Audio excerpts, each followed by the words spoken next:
Well, good morning everyone, and good morning Queensland, and g'day to all of our Facebook followers who might be watching live this morning. It's great to be at Bargara near Bundaberg with the very hard-working Labor member for Bundaberg, Tom Smith, with some important announcements today. We're here to look at the new community battery, the new Tesla community battery that is being installed on this site. And just like this, like any battery, there is a positive and a negative around this announcement today. The positive, of course, is connecting a new community battery to enable us to store the power of the sun that's generated through household photovoltaic cells during the day, so we can use it at the night, and I'll say a little bit more about that. And the negative, of course, the negative is the disgraceful decision by the Prime Minister that Queensland received last night that he would refuse essential flood recovery funding for our state and for victims of the recent serious flooding event in our state. Firstly, to the positive, I'm pleased to see the installation of this new battery, this new community battery that will be installed into and connected to the Queensland electricity grid. That'll be great for grid stability, but it'll also be great for the storage of power. We'll be able to store solar power that's generated during the day for use during the evening. And that'll have the benefit, of course, over time of reducing power prices for Queensland families and businesses, and at the same time continue our pathway towards lower emissions in Queensland. This is all part of our plan for economic recovery in Queensland, looking to the future of renewable energy and the jobs that can create, the skills that the renewable energy future in this state can generate, and looking to support regional Queensland as well. One of the reasons we are trialling these batteries across Queensland, and we're trialling them in 5 places, in Townsville, near Black River, I've seen that battery as well. In central Queensland, a battery like this will be installed at Yeppoon, in Toowoomba, and at Hervey Bay, also in the Wide Bay, and then down in Brisbane. One of the reasons we can do this is because we kept public energy assets in public hands, and the public ownership of those assets allows us to look at this trial, to roll out these batteries in a controlled fashion, to see how we can strengthen our electricity grid, to store renewable power, and to build a solid and certain pathway to emissions reductions in Queensland. And I want to recognise and thank all of the workers who've been involved in this project. It is vitally important, not just for our power system in Queensland, but the future of our economy and the future of our state. So it's terrific to see this Tesla battery here today. On a second issue, I just wanted to say that last night Queensland received advice from Scott Morrison that he would be not joining us in a 50-50 share of a nation-leading $741 million disaster resilience flood recovery package for our state. A few weeks ago, our Premier wrote to the Prime Minister in the spirit of cooperation to put to him a proposal for the most significant disaster resilience and recovery package in our nation's history. And last night we got the answer from Scott Morrison, and Scott Morrison's answer was no. Scott Morrison said to Queensland, "You are on your own." This is a Prime Minister who does not take responsibility. He does not take responsibility for the things for which he is responsible. And we have seen that demonstrated time and time again in our state, and it was demonstrated again last night. On the eve of the election, he's announced that he will not be providing hope to Queensland families. Queensland families who have been smashed time and again by flooding and natural disasters in this state. Can I say he's not matched our funding, he won't provide that hope, and he won't provide the funding resilience for communities that we need. He's not going to match that funding because he doesn't take responsibility. And the issue here is very important. It's critical to the future of Queensland. Queensland is the most naturally disaster-exposed state in the nation. We are tough and resilient people. We come back time and time again. But one of the greatest criticisms of governments is that you don't plan for the future, that you don't rebuild infrastructure better, in a stronger fashion. And that's exactly what this proposal was designed to do. Scott Morrison will not take responsibility, even though his own commission of inquiry, Scott Morrison will not take responsibility, even though his own Royal Commission into natural disasters in this country said all levels of government and the federal government must do more to fund disaster resilience in this nation. Scott Morrison does not take responsibility, even though the Brisbane River flood study, the most comprehensive study of its kind ever undertaken, with experts, including world experts, putting submissions and putting analysis into that study, said we need more and better flood mitigation in Brisbane. This is the highest level of disrespect for Queenslanders and the highest level of disrespect for our state from the Prime Minister, because he has made the political calculation that he does not need the votes of flood-impacted families in this state. So my challenge to Scott Morrison is come to Goodna. Come to Goodna and talk to those families and individuals whose houses have been smashed once, twice or three times or more. And the most galling part of this is all of these federal LNP MPs, these lazy federal LNP MPs in Queensland, who are not willing to stand up for their community and protect the people they supposedly represent. People like Trevor Evans in Brisbane. My challenge to Trevor Evans and the Prime Minister is to go to Newmarket and Windsor and speak to those families who got flooded and say, there's nothing for you.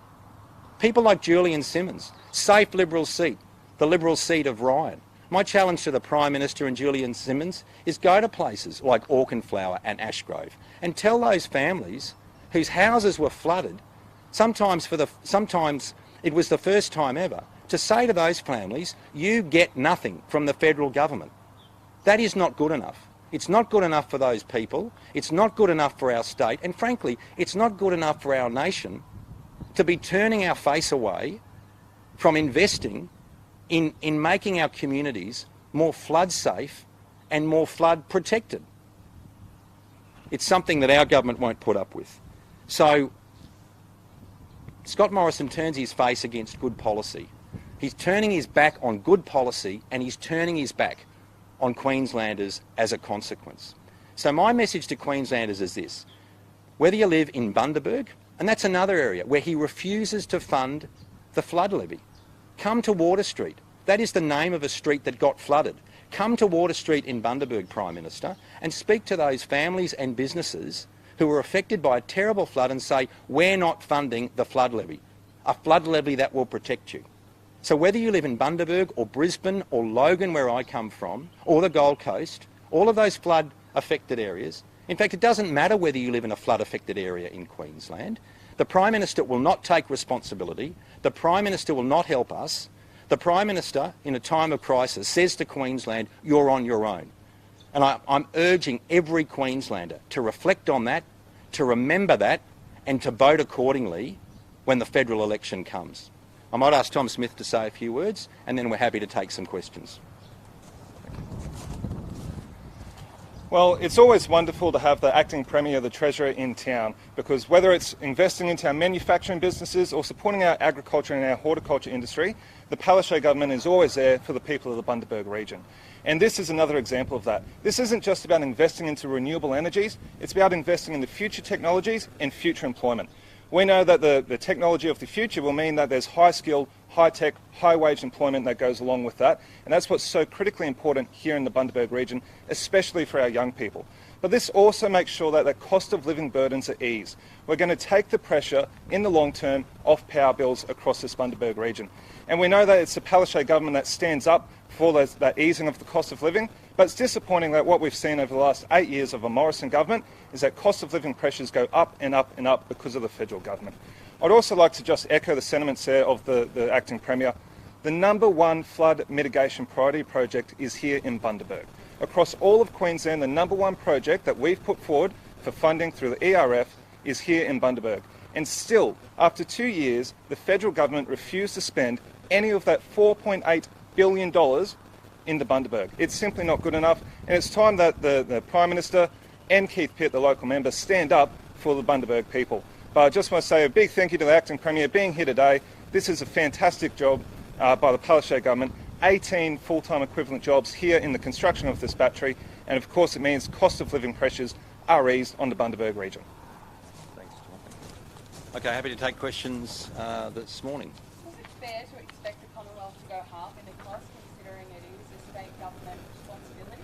Well, that's completely untrue. It is not a state government responsibility. This is a national responsibility.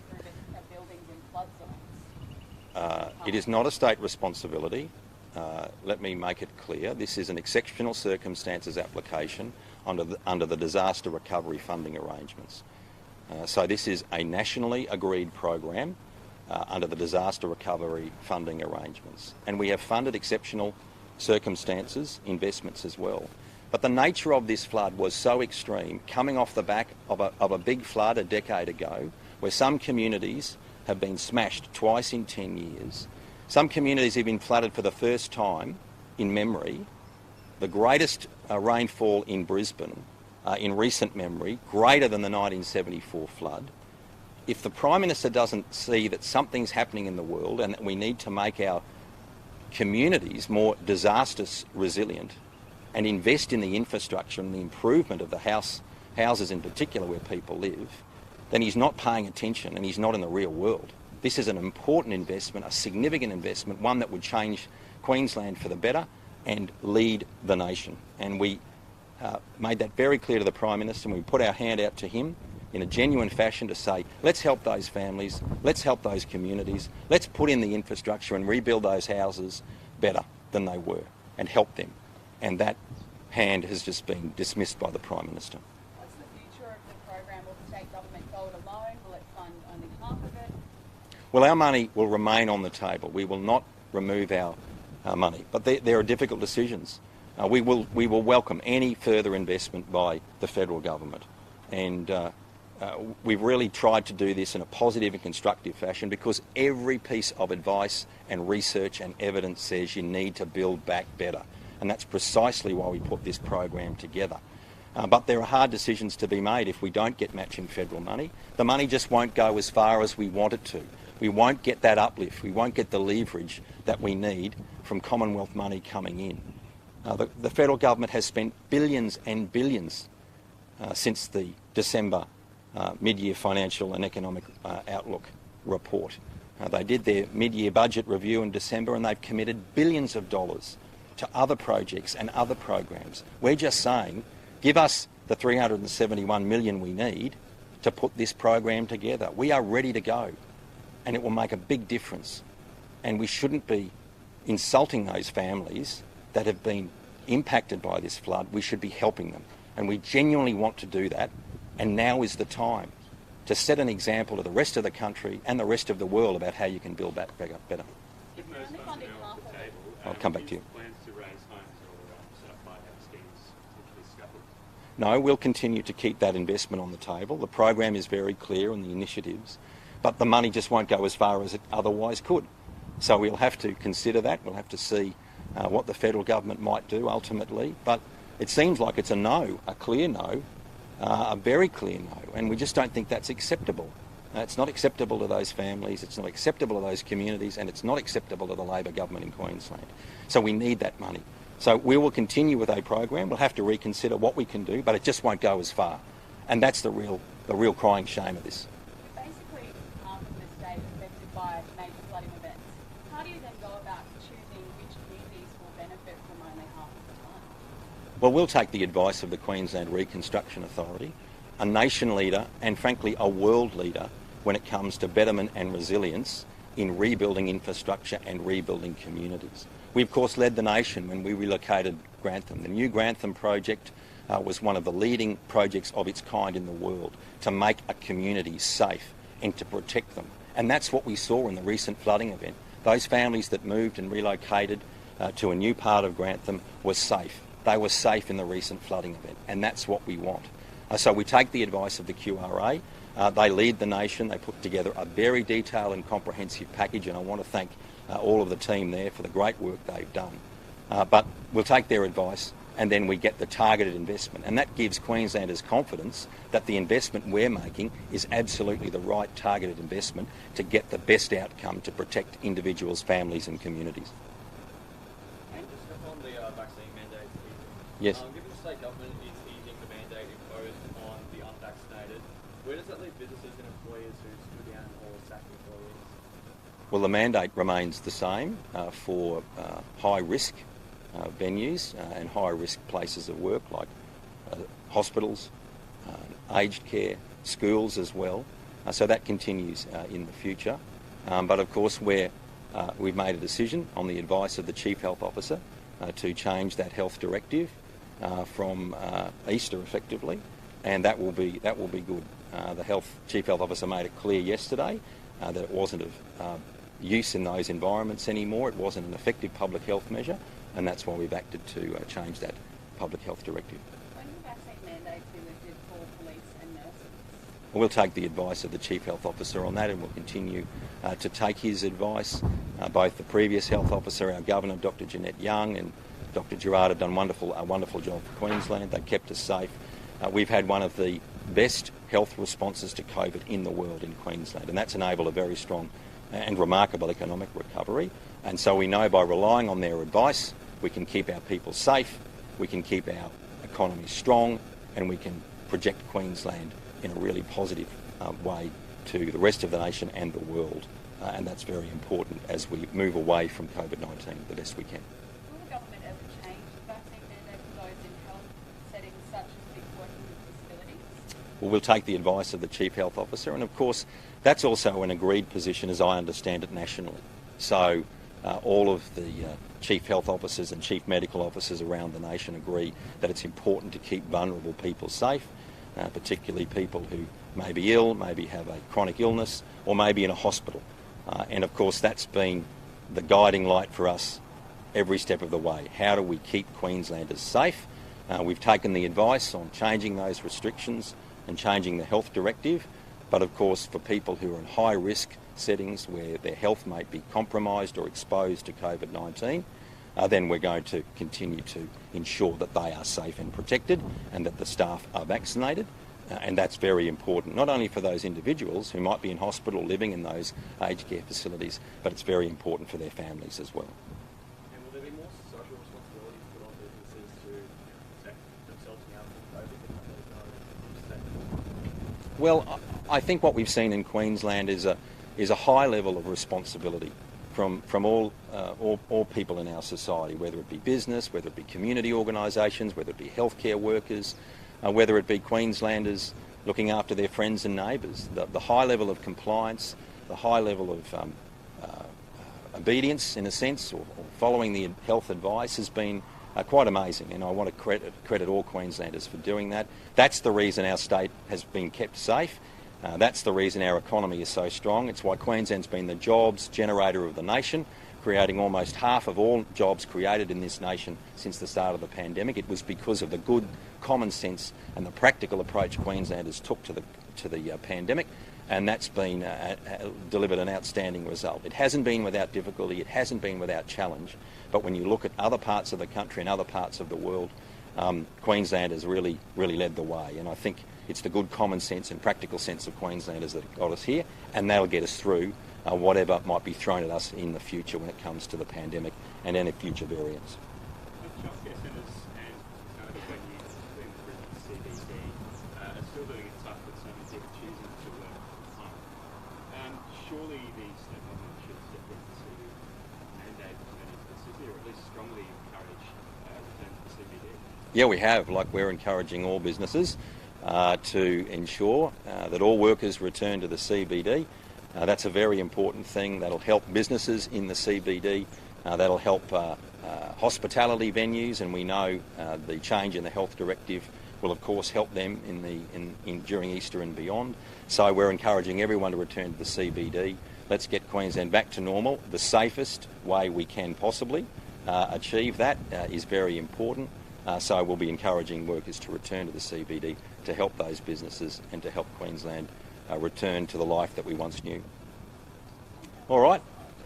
Yes. When will they be connected and when will we see benefits? My understanding is they'll be connected by June, be energised in June, and then operating in July. So it's a big project to install these batteries and to install them effectively so they operate the best they can in the local grid and also the Queensland network. So A lot of work's been done. Great initiative here, creating some jobs, some 18 jobs in the installation, and that's going to be great for the future of our power system, not only here in the Wide Bay, but across Queensland. And are there any incentives, or will there be some announced to get more homeowners to install solar at their houses? Well, Queensland is some of the highest uptake of home solar in the world has been in Queensland. We've got about 30% of Queensland detached houses with solar arrays. In Bundaberg and the Wide Bay, it's about 40%. So this is actually one of the leading centres in Queensland when it comes to solar arrays. So Queenslanders, of all people in the world, they know we live in the Sunshine State. They know the power of the sun, and they're harnessing that every day, and that's very important. But we've got to transition to a low emissions future in a controlled and sensible fashion, and that's what we're doing as a government. And Queenslanders are helping us in that journey. Okay, thanks everyone. All right, we might have a look at the battery now. Thank you. Okay, let's play.